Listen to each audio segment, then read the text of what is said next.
மூளையே இல்லாமல் சில பேர் பஞ்சாயத்து பண்ணுவாங்க பார்த்துருக்கீங்களா? எல்லா நியாயத்தையும் நல்லா கேட்பாங்க. கேட்டுட்டு கடைசியில் நீ சொல்கிறத பார்த்தா உன் பக்கம் நியாயம் மாரி தெரியுது, அவன் சொல்கிறத பார்த்தா அவன் பக்கம் நியாயம் மாரி தெரியுது, நம்ம யாருக்குன்னு தான் பேசுறது அப்படின்பாங்க. அப்போ 2 பேருக்கு பிரச்சனைனாக்கா அதில் யாரோ ஒருத்தன் பொய் சொல்லுவான் தான் பக்கம் நியாயம் இருக்கிற மாதிரி. அதை கண்டுபிடிக்கிறது தான் புத்திசாலித்தனம். அதை கண்டுபிடிக்க தெரியாமல் எல்லா நியாயத்தையும் கேட்டுட்டு கடைசியில் நீ சொல்கிறத பார்த்தா உன் பக்கம் நியாயமாக இருக்குது, அவங்க சொல்கிறத பார்த்தா அவங்க பக்கம் நியாயமாக இருக்குன்னு சொல்கிறதுக்கு எதுக்கு அந்த நியாயத்தை கேட்கணும்? நிறைய பேர் இப்படி தான் இருக்கிறாங்க நாட்டில்.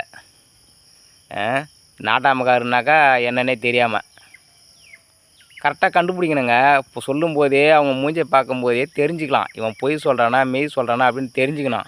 இன்னும் சில பேர் என்ன சொல்கிறாங்கனாக்கா, கொஞ்சம் வசதியாக இருக்கிறோன்னு சொல்கிறது உண்மை, ஏழையாக இருக்கிறோன்னு சொல்கிறது பொய் அப்படின்ற மாதிரி கருத்தும் நிறைய பேருக்கு இருக்குது. நம்புறதே கிடையாது.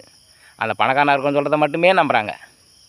இதை மாதிரியான ஆட்கள்லாம் பஞ்சாயத்து சொல்கிறத விட சும்மாவே இருக்கலாம்னு நான் நினைக்கிறேன். நீங்கள் என்ன சொல்கிறீங்க?